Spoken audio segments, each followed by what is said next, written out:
अस्सलाम वालेकुम listeners and viewers, उम्मीद है आप लोग खैरियत से होंगे। सो द गली क्रिकेट शो की एक नई एपिसोड के साथ मैं आपका होस्ट शहरियार। और जैसे कि आप लोग अंदाज़ा लगा सकते हैं कि आज हम जो है वो पेशावर ज़ल्मी का PSL 10 स्क्वाड एनालिसिस करने वाले हैं।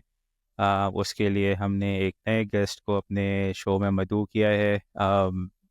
जहांगीर बाबर साहब, आप लोगों ने इनको काफ़ी ट्विटर स्पेसेस वगैरह पे एक्टिव देखा होगा। वैसे तो ये माशाल्लाह से लाहौर के सपोर्टर हैं, मगर ये कि हमने कहा ज़रा इनके साथ गपशप लगाई जाए, ज़रा पता कि लगा अंदाज़ा लगाएं कि पेशावर ज़ल्मी का इस दफ़ा का स्क्वाड कैसा लग रहा है। नॉर्मली ऐसा होता है कि जब भी ड्राफ्ट ख़त्म होता है, पिछले ड्राफ्ट में एटलीस्ट ये होता था कि आपको इस्लामाबाद और पेशावर दो ऐसी टीम्स नज़र आती थी जो लगता था कि बहुत ऑन पेपर बड़ी स्ट्रॉन्ग है, बहुत वेल बैलेंस्ड हैं। मगर इस बार पेशावर के जो हालात हैं वो बिल्कुल ज़्यादातर लोगों की समझ से बाहर हैं। जिस तरह की उनकी पिक्स हुई हैं, जिस तरह का उन्होंने स्क्वाड असेंबल किया है, तो इसको ज़रा बारीक बीनों से देखते हैं कि किस तरह इन्होंने चीज़ें अपनी लेके चले हैं। तो लेट्स वेलकम जहांगीर भाई। अस्सलाम वालेकुम, वेलकम टू गली cricket show for the first time. Walaikum salam, Shahryar bhai. Thank you very much for inviting me. Yeah, good to be here. नहीं यार, इट्स आवर प्लेजर। असल में पेशावर ज़ल्मी का जो स्क्वाड था वो मुझे बड़ा डिटेल में कवर करना है, क्योंकि जैसे मैंने इंट्रो में कहा कि इस बार उनके जो हालात नज़र आ रहे हैं या जिस तरह से उन्होंने पिक्स की हैं, ऑब्वियसली सब ने ड्राफ्ट फॉलो किया था, और जिस तरह से पहली ही पिक में जो उन्होंने अपना राइट टू मैच यूज़ किया था, उसके बाद से पूरे ड्राफ्ट के डायनामिक्स चेंज हो गए। और मेरे ख्याल से वही पहली जो उन्होंने मूव की राइट टू मैच यूज़ करने की, उसी ने सबका जो है वो दिमाग जो है वो हिला दिया कि ये क्या हुआ। मगर हम ड्राफ्ट पे जाने से पहले ज़रा पिछली कैंपेन से स्टार्ट करते हैं पेशावर की। पेशावर ज़ल्मी मेरे ख़्याल से वो वाहिद फ्रेंचाइज है जिसने सबसे ज़्यादा फाइनल्स खेले हुए हैं, और जीती बस एक दफ़ा ही है। ज़्यादातर ये जो है वो एलिमिनेटर 2 तक पहुंच जाते हैं, फाइनल पे भी क्वालिफाई कर जाते हैं, बस वो आखिरी जो फिनिशिंग लाइन होती है ये क्रॉस नहीं कर पाते। अगर मैं इनको चोकर्स का नाम दूं तो गलत नहीं होगा, क्योंकि हर साल बहुत कंसिस्टेंटली ये लोग भी एलिमिनेटर्स में पहुंचते हैं, फाइनल में भी पहुंच जाते हैं, मगर फिनिशिंग लाइन क्रॉस नहीं करते। तो जहांगीर भाई, आपके एक्सपीरियंस में ये आप जितना फॉलो करते हैं, आपकी जो अंडरस्टैंडिंग है, इनको कहाँ मसला आ रहा है? क्या पेशावर ज़ल्मी के साथ वो इश्यूज नज़र आते हैं जिसकी वजह से ये बिल्कुल उस तरह से डोमिनेट नहीं कर पाते इन द प्ले ऑफ जिस तरह से इनको करना चाहिए? Uh, there is one common reason behind it. दो तीन चार जितने भी आप सीजन इनके पिछले देख ले, जब तक कि इनके पास वहाब रियाज और हसन अली थे ना, वो सीजन अलग हैं इनके, और उसके बाद के जो सीजन थे ना, जब से हसन अली गए और फिर वहाब रियाज रिटायर हो गए, उसके बाद एक ही कॉमन फैक्टर है, and that is their bowling. Bowling हमेशा ही वीक लिंक रहा है पेशावर ज़ल्मी का। एक तो ये पहले फास्ट बॉलर के ऊपर ज़्यादा रिलाई करते थे, स्पिनर इन्होंने कोई डेवलप किया नहीं। सुफियान मुकीम आया भी था पहले, उन्होंने एक सीज़न में कुछ गेमें दी, फिर वो चला गया। अभी दोबारा, क्योंकि अब वो पाकिस्तान से खेल चुके हैं, तो अब दोबारा उसको खिलाएंगे। लेकिन आई थिंक बॉलिंग रिसोर्सेज अपने उस तरह से इन्होंने डेवलप नहीं किए। इनका हमेशा फोकस मुझे ऐसा लगता है कि बैटिंग की तरफ रहता है। जितने पाकिस्तान के सुपरस्टार जो लोकल प्लेयर खेलते हैं वो बैटर ही होते हैं। बॉलर जो है वो जैसे आमिर जमाल खेल रहा होगा, खुर्रम शदाद खेल रहा होगा, या फिर अरशद इकबाल की तरह के बॉलर खेल रहे होंगे, जो कि T20 में पाकिस्तान के सुपरस्टार्स वो नहीं है।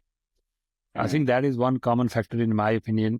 और इवन ओवरसीज में भी ये जो बॉलर्स पिक करते हैं वो उतने क्वालिटी बॉलर नहीं होते, क्योंकि बॉलिंग आपकी अच्छी तभी होगी when there is a leader of the pack in the team, जो कि एक्सपीरियंस रखता हो, जो कि अपने बलबूते के ऊपर मैच भी जितवा सकता हो, और फिर बाकी आपकी इनएक्सपीरियंस बॉलिंग लाइनअप को साथ लेके चल सकता हो।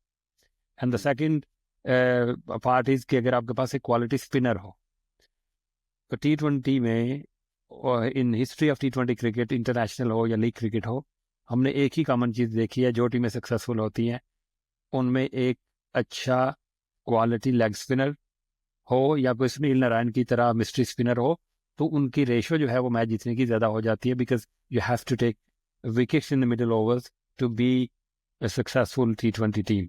तो वो दोनों ही चीज़ें, वहाब रियाज, हसन अली के जाने से बॉलिंग वीक हो गई, फास्ट बॉलिंग, और स्पिनर के ऊपर तो ये शुरू से रिलाई नहीं करते थे और बाद में भी रियलाइज नहीं किया कि जब अब हमारी फास्ट बॉलिंग वीक हो चुकी है, now we need to invest into a spinner जो कि अच्छी तरह से ये नहीं कर पाए, और वही स्ट्रगल इनकी मुझे लगता है इस सीज़न में भी जारी रहेगी। सही नहीं, आपने ये बॉलिंग का तो बड़ा अच्छा पॉइंट रेस किया, मुझे भी ऐसा ही लगता है। मगर इनकी एक थोड़ी सी जो मुझे लगता है थोड़ी सी बैड लक भी है कि इनके पास जो बॉलर्स रहे भी पिछले 2-3 सालों से मैं नोट कर रहा हूँ कि बेचारे जिस बॉलर को भी पिक करते थे या तो वो इंजर्ड हो जाता था या तो वो आता नहीं था। बरशद इकबाल की एग्जांपल हमारे सामने, खुर्रम शहजाद की एग्जांपल हमारे सामने, आमिर जमाल की भी फिटनेस के इश्यूज हैं। अ, मगर उस लिहाज से इन्होंने डोमेस्टिक में उस तरह से इन्होंने बॉलर्स पिक नहीं किए जिस तरह हम पहले देखते थे कि शुरू के सालों में उन्होंने उमैद आसिफ को पिक किया, वो एक अच्छी फाइंड बने उनके लिए। समीन गुल ने इनके लिए काफ़ी अच्छा किया। उसको उन्होंने उस तरह से ग्रूम नहीं किया या कंसिस्टेंटली लेके नहीं चले। तो ये चीज़ें हैं ऑब्वियसली। बॉलिंग और स्पिनर तो जैसे आपने कहा कि कभी भी पिक नहीं करते थे, और अब तो बिल्कुल भी मुझे लग रहा है इनका शायद बिल्कुल भी फोकस नहीं है। मगर इस साल सरप्राइजिंगली इन्होंने जो रिटेंशंस की थी उसमें 3-3 स्पिनर रिटेन किए हैं। तो ऐसा लग रहा है कि इस बार जो है वो कुछ ज़्यादा ही फोकस स्पिन पे लग रहा है इनका। बाबर आजम की थोड़ी सी बात कर लें कि बाबर आजम ने पेशावर ज़ल्मी ज्वाइन किया PSL 8 में, और उसके बाद से उनकी कैप्टनसी में 2 दफ़ा एलिमिनेटर 2 तक पहुंची है पेशावर ज़ल्मी। दोनों दफ़ा एक दफ़ा इस्लामाबाद से हार के बाहर हुई, एक दफ़ा आई थिंक लाहौर से हारी PSL 8 में शायद। तो इतनी बादाम मैंने खाना कम कर दिए तो इतनी याददाश्त मेरी नहीं। हाँ, मुझे लग रहा है कि PSL 8 में लाहौर से हारी थी और PSL 9 में इस्लामाबाद से हारी है। तो थोड़े से कैप्टनसी के बारे में बताएं कि आपको पेशावर ज़ल्मी में बाबर आजम की कैप्टनसी कैसी लग रही है, क्योंकि इस बार मैंने सुना है कि वो शायद इस बार कैप्टनसी शायद ना करें। ऑफिशियली तो अभी तक अनाउंस नहीं हुआ है, मगर जितना भी मैंने पढ़ा है एटलीस्ट उसमें यही लग रहा है कि मोहम्मद हारिस को ये कैप्टन शायद बना दें, क्योंकि आपने भी शायद देखा होगा, सुना होगा, बहुत सारी बातें आई कि पेशावर ज़ल्मी ने अपने प्लेयर्स को ज़बरदस्ती रिटेन किया है एंड सो फोर्थ। वो वन साइडेड स्टोरीज़ हैं, कोई कंफर्मेशन उस तरह से है नहीं। बट आप बताएं कि कैप्टनसी के की क्या किस तरह लग रही है इनकी, और आपको लगता है कि इनको कैप्टनसी चेंज करनी चाहिए या कंटिन्यू करना चाहिए? नहीं, बाबर द कैप्टन को तो पूरा पाकिस्तान ही जानता है अब कि कितने अच्छे वो कप्तान है या नहीं है, तो हम्म। उसके तो ऊपर कुछ कहना बाबर एफसी को नाराज करने वाली बात होगी मुझे लगता है। उनको भी नाराज नहीं कर सकते ना, ट्विटर के ऊपर वो पीछे पड़ जाते हैं। खैर, बाबर द कै Babar the captain is a terrible captain, and the whole world knows. अपने रिसोर्सेज को वो सही तरह से यूटिलाइज नहीं करते, और यहाँ पे तो रिसोर्सेज इतनी अच्छी होती भी नहीं है। राइट। दूसरा, पिछले 1-2 सीजन में जब एक आप बैटिंग टीम होते हो ना, तो एक कॉमन सेंस होती है किसी भी लेवल के ऊपर आप क्रिकेट खेलते हो कि अगर आप बैटिंग टीम हो ना तो आप चेज करोगे, और अगर आप बॉलिंग टीम हो ना तो टारगेट सेट करके उसको डिफेंड करोगे, अपने स्ट्रांगेस्ट सूट के ऊपर आप प्रेशर डालते हो। लेकिन यहाँ वो नज़र नहीं आता था। जब एक सीजन बीच में था, एक PSL 8 ही था शायद, जिसमें वो हाई स्कोरिंग मैचेस हो रहे थे। हम्म। पिंडी के ऊपर एक पता नहीं 240 यार्ड इन्होंने चेज करा दिया था। उस तरह के चेजेस हो रहे थे, लेकिन फिर भी पेशावर ज़ल्मी टॉस जीत के पहले बैटिंग ही करना पसंद करती रही है जब से बाबर उधर आए। दैट मीन्स कि he doesn't want to go under that pressure as a batter, कि जहाँ पे इनकी बॉलिंग को पिटाई तो पड़ती है, हर सीजन पड़ती है ना। तो then right. If you the best player in the team and you probably the best player in the country with the bat, फिर आप अपने ऊपर प्रेशर रहते हो ना कि यार हमारे बॉलर्स थोड़े वीकर हैं, सही है, उनको जो पिटाई पड़ती है पड़ जाए, वो जितने भी रन बनाएंगे ना हम चेज करेंगे, और आप फिर फ्रंट से लीड करते हुए लीडर के मैं चेज करके दिखाऊंगा। तो वो इतने कंफर्टेबल मुझे नजर नहीं आया, स्पेशली लास्ट सीजन जब इनकी बॉलिंग फिर भी इतनी अच्छी नहीं थी, उससे पिछले सीजन भी अच्छी नहीं थी। तो ये प्रेफर बैटिंग पहले ही करना पसंद करते थे, which I hmm. Felt was not right approach. अब बैटिंग टीम हो, सुपरस्टार हैं आपके पास, साइम है, आप खुद हो, फिर नीचे रामन पावल भी खेल रहा था और भी डिफरेंट प्लेयर्स, खेल रहे होते हैं, तो fire power throughout the lineup इनके पास होती थी, लेकिन Babar used to win the toss and bat first, and that tells me how weak mentally he is as a leader. And competition से भागता है ना वो बंदा जो खुद को चैलेंज में नहीं डालता कि यार मैं चैलेंज लूंगा, मैं 240 भी चेज करके दिखा दूंगा, I am the best player in the country and I show you how to do it. तो उस लिहाज से वो लीडरशिप क्वालिटीज तो बाबर में कम ही है, और पेशावर ज़ल्मी में पे आके उन्होंने कुछ अलग नहीं किया है, ना ही रिसोर्सेज उस तरह से डेवलप किए हैं। सुफियान मुकीम जब इसका डेब्यू सीजन था, या he hardly played 1 or 2 games. A good leader would have developed Sufyan Mukim into a match winner by now, and he was unable to do that. Amir Jamal was there. What has Amir Jamal achieved in his career so far in T20 format? Nahi develop ho paya. He's an all-rounder. He never used to bat up the order. He never developed as a bowler. हाँ, उनमें अपनी भी उनकी गलती होगी, but a good leader can develop a potential player into A match winner. तो वो उस तरह से नहीं कर पाए हैं। आई होप कि Peshawar Zalmi for their sake and their fan sake वो हारिस को कप्तान बनाए और आगे का सोचे। और अगर ये सोचने जा रहे हैं तो I think Haris is a smart captain. As a smart batter वो नहीं है, लेकिन कैप्टनसी जो उन्होंने पाकिस्तान शाहीन्स वगैरह में की है, अभी स्टैलियंस की कैप्टनसी वो चैंपियन कप में कर रहे थे, वो T20 का जीत भी गए थे। I think he has that leadership qualities and that shrewdness that a captain needs. तो अगर हारिस की तरफ ये जा रहे हैं तो I think will be a good change. नहीं, I personally would like to see him at some point, कि अगर वो बाबर के साथ कंटिन्यू नहीं करना चाहते तो then I think Haris will be the right candidate. तो अब ज़रा स्क्वाड पे नज़र डाल लेते हैं, क्योंकि बहुत ही इंटरेस्टिंग स्क्वाड है मेरे लिहाज से। तो जैसे हमने इंट्रो में बताया कि भाई पहली पिक इनकी खैर पहली पिक भी नहीं थी, क्वेटा ग्लैडिएटर्स की पहली पिक थी। वो प्लेटिनम राउंड में उन्होंने TKC को पिक किया और इन्होंने राइट टू मैच करके वो अपने पास कर लिया, और अपनी एक ही इनके पास प्लेटिनम की पिक थी और वो इन्होंने TKC पे RTM लगा के उसको सिक्योर कर लिया।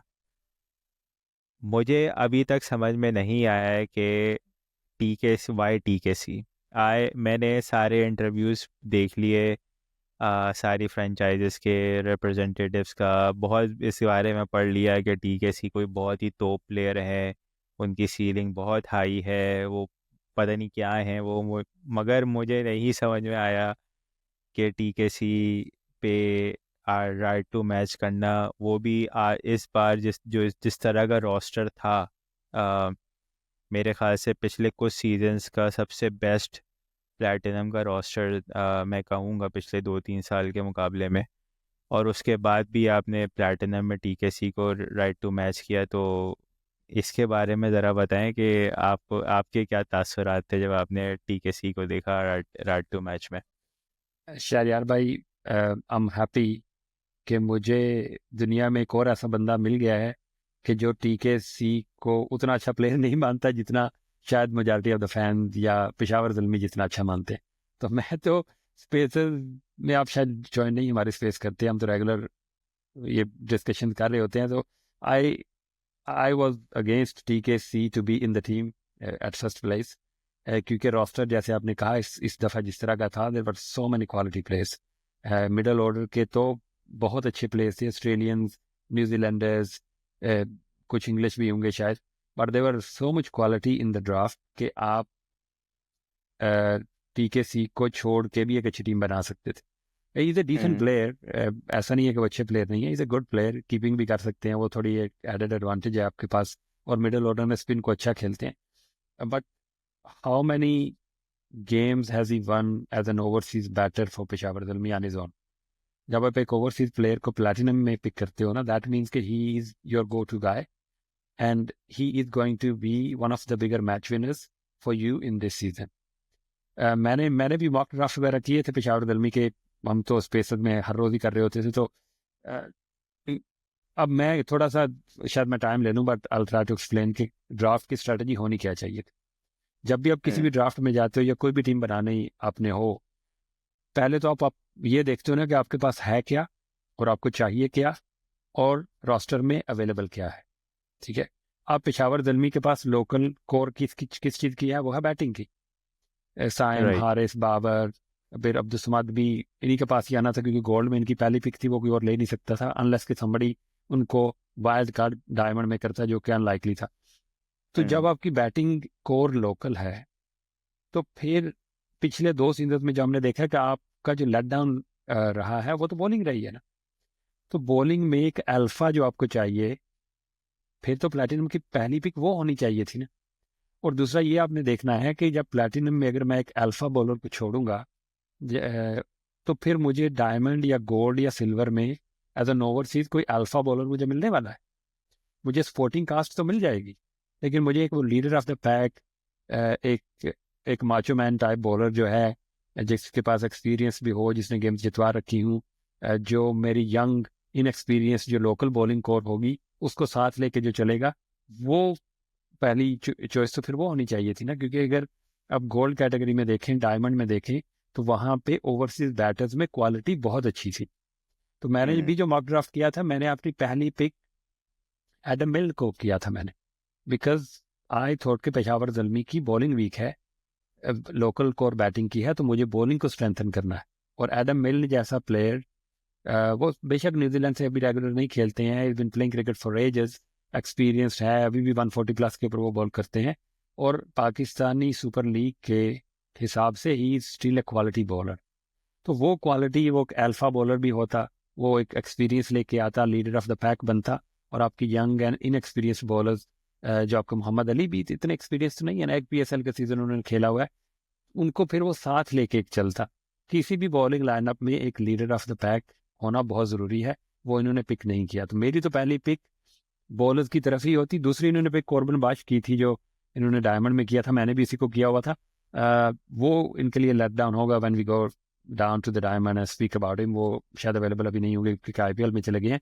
तो TKC को राइट टू मैच करना in Platinum was a blunder in my opinion, क्योंकि आपको विकेट कीपर बैट्समैन ओवरसीज तो जॉनसन चार्ल्स गोल्ड में भी मिल सकता था।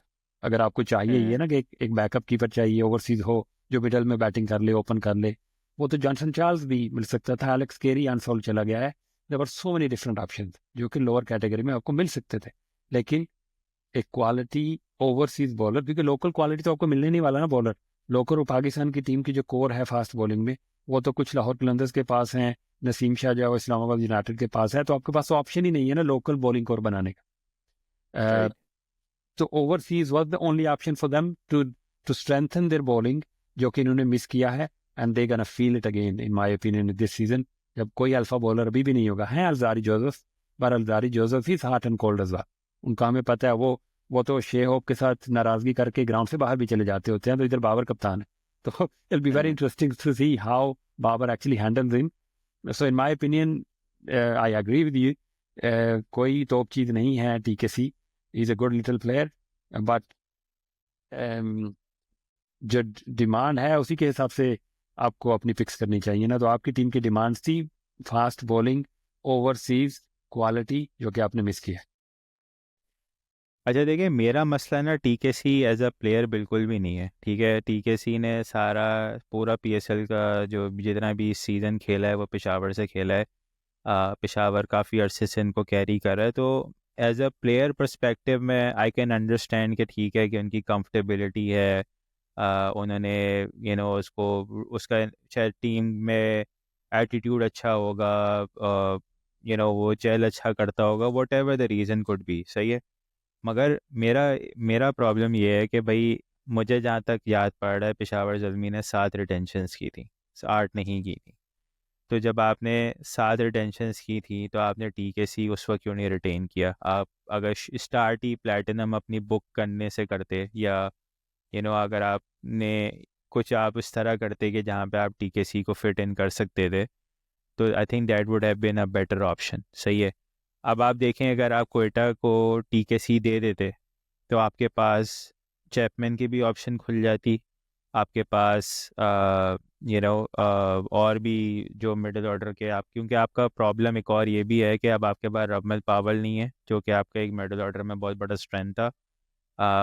ठीक है कि आप लोकल मिडिल ऑर्डर के साथ इस बार जा रहे हैं, बट लोकल मिडिल ऑर्डर जो है वो आप उस पर बहुत ज़्यादा रिलाई नहीं कर सकते। तो लाइक आपने एडम मिलने का नाम लिया कि वो एक ऑप्शन अवेलेबल थी, अगर आप इसको जाने देते तो बहुत सारी अपॉर्चुनिटीज़ को इन्होंने मिस किया है, which was very strange in my opinion. और आगे चलते हैं हम। कॉर्बिन बॉश का आपने हल्का सा जिक्र किया। मैंने तो ये पढ़ा है कि ही इज़ नॉट अवेलेबल, उसने रिप्लेसमेंट में वो आईपीएल चले गए। बट मेरे ख्याल से तो एक दफ़ा इस तरह अच्छा ही हो गया, क्योंकि काफ़ी ट्रोलिंग हो रही थी इनकी पिक पे कि जी कि वो पेशावर ने इनको डायमंड में पिक किया है, और he is not a sort of a player जो जिसको डायमंड में पिक करना चाहिए। तो ज़रा क्विक वन ऑन हिम, और फिर उसके बाद आगे चलते हैं। जी बिल्कुल नहीं। आई आई नो लोगों लोग स्टैट्स और नंबर्स को देख के एक ओपिनियन अपना बनाते हैं किसी भी प्लेयर को लेके। अ, मेरा थोड़ा अलग है। मैं क्योंकि मैंने खुद मॉक ड्राफ्ट किया था और मैंने कॉर्बिन बाश को डायमंड में ही पिक किया था। Okay. And the reason behind that was कि he is an allrounder. He is a bowler who bowls at 145 and who gives you an option to bat in the lower order as well. I know numbers अच्छे नहीं, लेकिन जब उन मैंने देखा था उनको पाकिस्तान के अगेंस्ट अभी रिसेंटली खेले थे वनडेज भी और फिर टेस्ट में भी, जिस तरह की वो अकेले ही, वो जो पहला मैच था वो तो ये अकेले ही हमसे लेके चले गए थे ना कि 80+ की नहीं खेली थी, फिर आउट भी किए थे शायद, 6 आउट किए थे शायद इन्होंने डेब्यू के ऊपर ही। तो it's about the ability at times and not the stats only. Corbin Bosch इसलिए ज़रूरी थे क्योंकि इनके पास कोई सीम बॉलिंग ऑलराउंडर नहीं है। बल्कि सीम बॉलिंग ऑलराउंडर की दुनिया भर में एक थोड़ी सी एक ऐसा कहत पड़ा हुआ है कि आपको मिलते नहीं है इतने आसानी से, और वो भी एक ऐसा कि जो 145 के ऊपर बॉल करता हो, और फिर आपको बैटिंग का भी ऑप्शन दे। और बैटिंग अगर कुछ लोगों को है इनका कि शायद ये लोअर ऑर्डर के उतने हिटर नहीं होंगे क्योंकि इनके स्ट्राइक रेट उतना, जो इनके स्टैट्स हैं वो शो नहीं करता, but he could have batted anyway. अगर वो थोड़े स्टैडी भी खेलते तो वो नंबर 5 के ऊपर आ सकते थे। But that balance that he gives any team, वो इंपॉर्टेंट चीज़ थी in my opinion. And I would pick Corbin Bosch any day of the week, even in platinum, अगर वो मेरी टीम की ज़रूरत पूरी कर रहे हैं। वो सप्लाई एंड डिमांड की बात है ना, अगर अगर आपने आमिर जमाल को छोड़ दिया हुआ है, अब्बास अफरीदी आपको मिलने नहीं वाला, फ़हीम अशरफ आपको मिलने नहीं वाला क्योंकि प्लेटिनम में आपको उठाना पड़ेगा, तो then who else, who is that seam bowling allrounder worldwide? एक वो दूसरे थे इनकी ही, वियान मुल्डर जो हैं, एक वो ऑप्शन थे, जो कि एक बैटिंग ऑलराउंडर हैं, और ये कॉर्बिन बाश जो है ये बॉलिंग ऑलराउंडर है। तो पेशावर ज़ल्मी को जिस चीज़ की ज़रूरत थी कि बॉलिंग को भी स्ट्रेंथन करना है, और एक ऐसा प्लेयर चाहिए जो नंबर 6-7 के ऊपर आपकी बैटिंग का डेप्थ भी दे दे, and that too a 145 bowler at the end of the day. और डोंट फॉरगेट दैट यार कि हाँ शायद अगेन नंबर अच्छे नहीं होंगे, लेकिन 145 का बॉलर पाकिस्तानी बैटर्स को जब बॉल कर रहा होगा ना, तो शायद उसके नंबर्स फिर अलग होंगे, शायद उनकी उतनी राइट। पिटाई फिर नहीं होगी। तो in my opinion that was a good pick, honestly really was a good pick, and they gonna miss it. अभी पता नहीं वो कैसे उसको फिल करेंगे, क्योंकि लोकल और राउंडर भी इन्होंने कोई नहीं रखा हुआ। So ideally they need to replace him with an overseas allrounder जो कि नंबर 7 की स्पॉट को फिल करे, ताकि इनकी बैटिंग डेप्थ जो है वो कम ना हो। नहीं, एक लोकल ऑर्डर लिए है उन्होंने, हुसैन तलत को अब मिस कर रहे हैं। वापस आए हैं वो पेशावर ज़ल्मी में इस साल। एंड आई थिंक मुझे ऐसा लग रहा है कि शायद जो अभी डोमेस्टिक में जिस तरह की अमाद बट ने परफॉर्मेंसेस दिए दी हैं रिप्लेसमेंट ड्राफ्ट में, मुझे ऐसा लग रहा है कि he can be picked up by Peshawar. तो क्विकली अगर हम पेशावर की, अच्छा हम एक काम ही करते हैं कि हम इनके ना पूरा जो इन्होंने बॉलिंग असेंबल किया ना, हम उसको ज़रा सा कवर कर लेते हैं, and then we will go on to the different aspect. तो बॉलिंग में इस बार इनके पास मोहम्मद अली हैं। इनके पास Ali Raza as emerging player है। नाहिद राना बांग्लादेशी प्लेयर हैं, he also bowls very quick.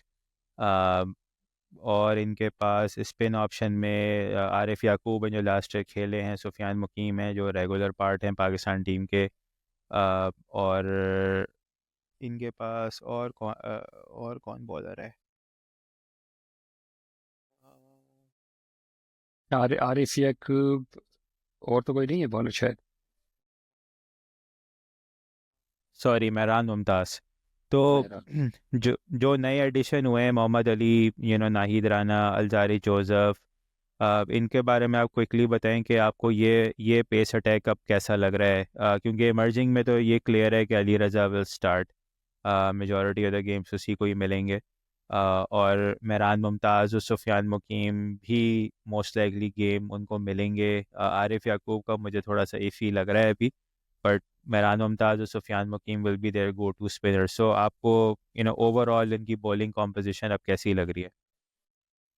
Spinners अच्छे हैं।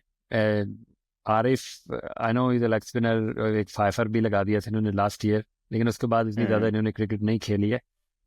Sufiyan again potentially he is a very good bowler, but experience तो नहीं है ना उस तरह से।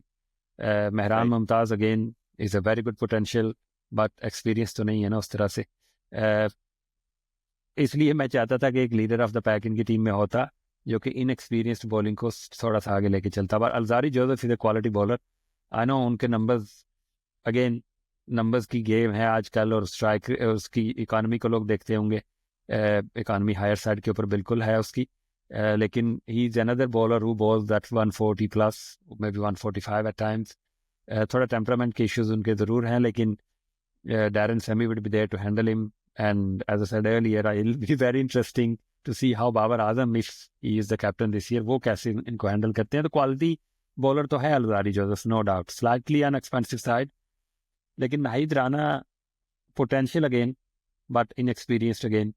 और वैसे उनकी भी खबरें आ रही थी अभी कि शायद वो भी कुछ पार्शली ही अवेलेबल होंगे शायद, क्योंकि बांग्लादेश की कोई टेस्ट सीरीज आने वाली है, और शायद ये उनकी टेस्ट टीम का हिस्सा होंगे। तो ये भी गेम्स, अगर पूरी पीएसएल नहीं तो कुछ गेम्स तो ये ज़रूर ये भी मिस करने वाले, तो इनकी जगह के ऊपर भी शायद उनको बॉलर को लेना पड़ जाएगा। तो क्वालिटी बॉलर है नाहिद राना, आई really like him, is tall, is fast, hit the deck hard करने वाला बॉलर है। और पाकिस्तानी पिचेस के ऊपर आई थिंक वो स्पेशली क्योंकि गर्मी में हो रही होगी, तो वहाँ पे थोड़ा सा एक्स्ट्रा पेस वाला बॉलर आपको चाहिए होगा, क्योंकि शायद पिचेस थोड़ी ड्राई साइड के ऊपर होंगी, तो मीडियम पेस शायद उतने अच्छे ना करें इस बार।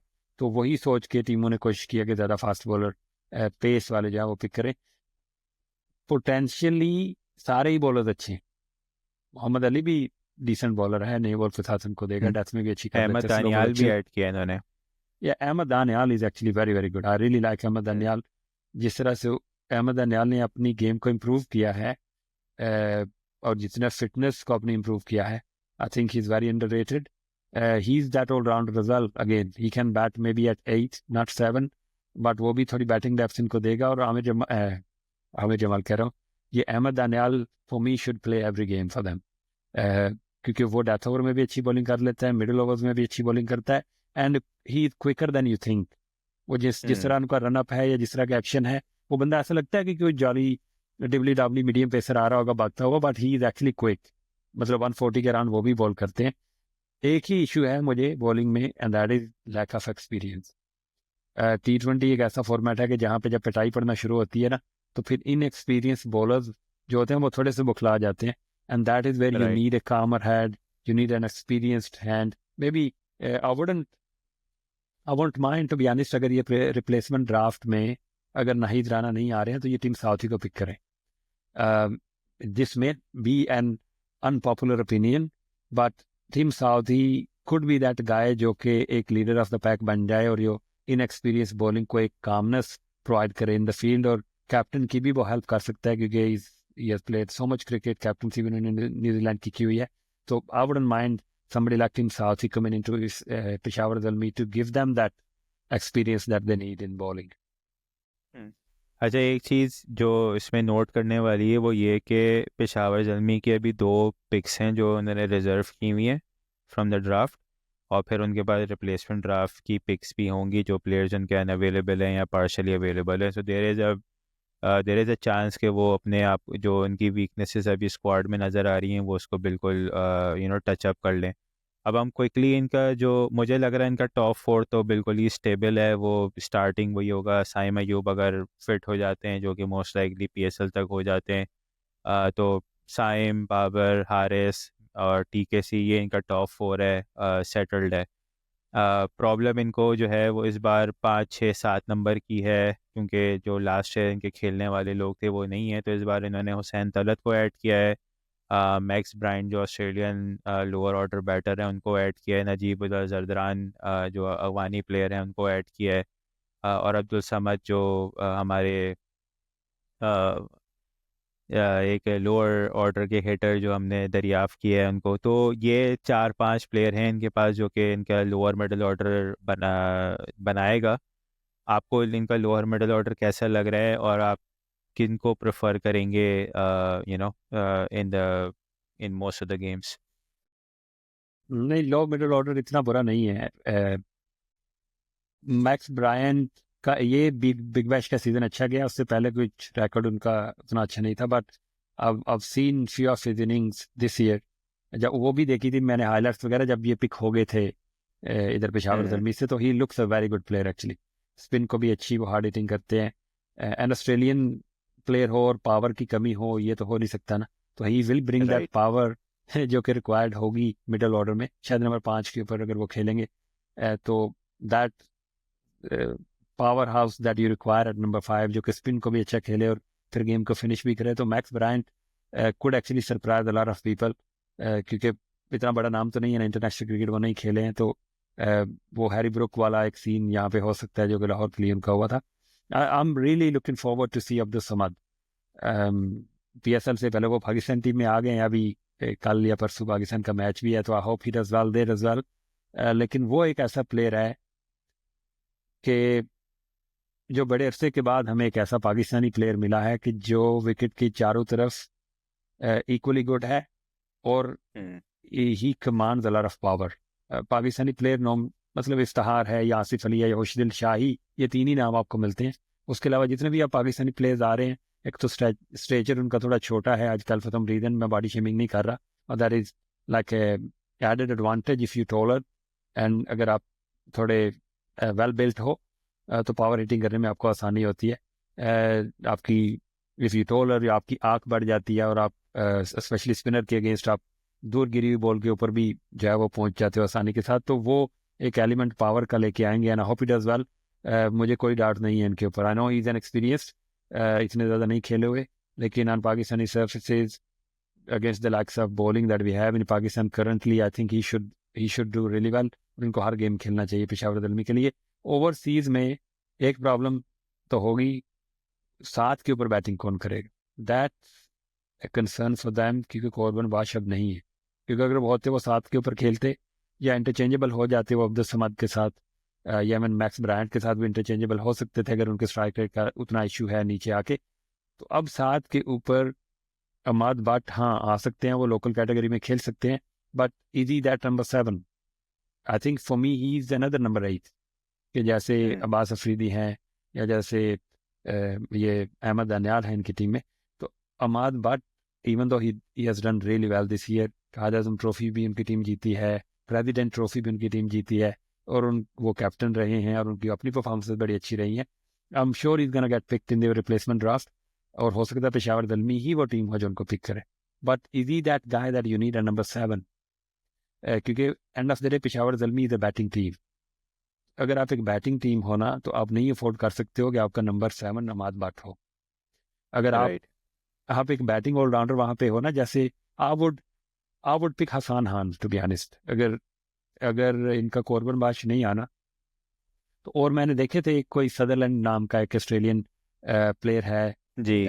जो कि बॉलिंग भी करता है बैटिंग भी करता है, but I would actually pick Hasan Khan, क्योंकि जो हसान खान ने MLC से लेके CPL और फिर बिग बैश में भी वो पिक हो गए थे, IL T20 में जिस तरह की उनकी परफॉर्मेंसेस थी, एक तो वो लेफ्ट आर्म स्पिन आपको देंगे, and then he has that power and intelligence to bat at number 7, even with the tail and with the batter, अगर कोई टॉप ऑर्डर का खेल रहा हो, जो कि उन्होंने मुझे करके दिखाया CPL में, MLC में, IL T20। तो उस बेस के राइट। ऊपर आई वुड, क्योंकि आई थिंक वो ओवरसीज कैटेगरी में आप आएंगे हसान खान, तो I would rather go with him, क्योंकि थोड़ा मई में होनी है, और एक्सपेक्टेशन यही है सब मैनेजर्स की, जो आके वो रेलू कट्टे वगैरह के ऊपर भी इंटरव्यू दे रहे थे कि शायद स्पिन फ्रेंडली पिचेस हों। तो अगर स्पिन फ्रेंडली राइट। पिचेस हैं तो then I would go with Hasan Khan. और आप अमाद बट को भी पिक कर सकते हो, जो कि आपकी रिजर्व आपने रखी हुई है अपनी 2 स्लॉट्स इन सप्लीमेंट्री। अमाद को भी कीजिए, बट हसान, अगर मुझे ओवरसीज ऑलराउंडर चाहिए, I would definitely pick Hasan Khan. सही। एक और नाम जो पोटेंशियल हो सकता है पेशावर के लिए वो शहजाद, जो अभी आप लोगों ने अगर देखा हो डोमेस्टिक में उन्होंने फाइनल में बॉलिंग भी की बैटिंग भी की, तो आई थिंक उनका पूरा नाम मुझे नहीं याद अभी, मगर वो मोहम्मद अंडर मोहम्मद 19 का शहजाद है। जी जी, मोहम्मद शहजाद। मोहम्मद शहजाद, वो मुल्तान का पार्ट रहे हैं पिछले सीजन्स में, एक साल शायद रहे थे। मगर वो भी एक अच्छा प्रोस्पेक्ट हो सकता है, मगर प्रॉब्लम वही है कि इनएक्सपीरियंस है, उनको इतना भी आइडिया नहीं है T20 का। फाइनली हम लोग जो है वो प्लेइंग 11 डिस्कस कर लेते हैं थोड़ी, and then we will wrap it up. So आपको अगर प्लेइंग 11 पेशावर की बनाने को मिले पहले गेम की, तो आप क्या बनाओगे? ऑब्वियसली हमारे पास सारा डेटा नहीं है अभी, इनकी पिक्स बाकी हैं, रिप्लेसमेंट भी अभी होनी है, तो हम इसी पे जाएंगे जो हमारे पास सामने स्क्वाड है। अगर इस स्क्वाड को देखते हुए आपको प्लेइंग 11 बनानी पड़े तो आप क्या बनाओगे? होपफुली फिंगर क्रॉस्ड के साय में यू फिट हूँ।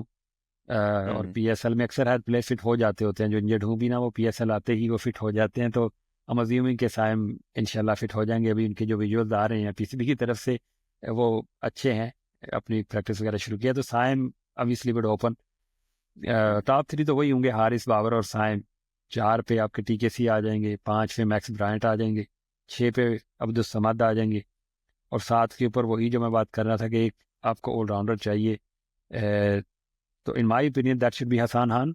लेकिन जो भी ये पिक करेंगे फिर वो ऑलराउंडर कॉर्बिन बाश की जगह के ऊपर वो आ जाएंगे नंबर 7 के ऊपर। नंबर 8 के ऊपर Ahmad Daniyal, because you need that depth in the batting till number 8, and is a basically pure bowler who can bat. Right. तो आपकी बॉलिंग उससे वीक नहीं होने वाली है। देन आपके अलजारी जोसेफ होंगे, और एक, ये कितने हो गए हमारे? 9 हो गए ना। ये 9 हो गए, स्पिनर कोई भी नहीं है इसमें। तो फ़याद मुकीम आ गया नंबर 10 के ऊपर, बिकॉज हमारे पास लेफ्ट आर्म स्पिनर है Hasan Khan, in my opinion जो मैं सोच रहा हूँ। हम्म। तो वो हसान लेफ्ट आर्म स्पिन आपको दे सकता है अगर ये तो उसको पिक करे तो, और सुफियान मकीम आपको लेफ्ट आर्म रिस्ट स्पिनर दे देगा, और एक मोहम्मद अली, एक अली रजा जो आपका इमर्जिंग होगा।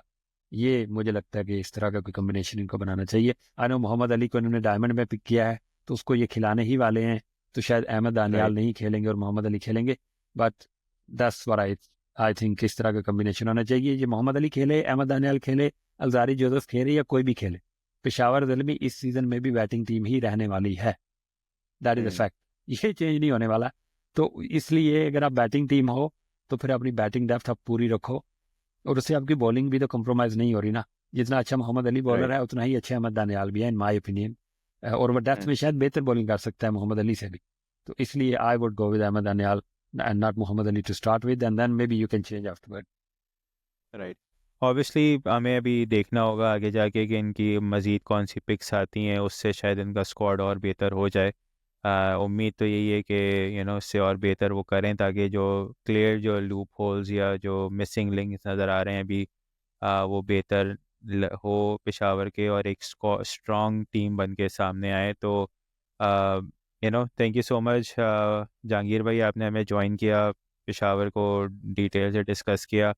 और फॉर आवर ऑडियंस, आप हमें कमेंट्स में ज़रूर बताएं कि आपकी प्लेइंग 11 क्या होनी चाहिए, या आपको कौन से प्लेयर्स लगता है कि पेशावर पिक करेगा इन अपकमिंग रिप्लेसमेंट ड्राफ्ट, या जो उनकी रिजर्व पिक्स हैं।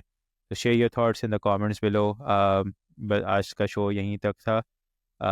हमें इजाज़त दें, फिर इंशाल्लाह आपसे नेक्स्ट शो में मुलाकात होगी। अल्लाह हाफिज़।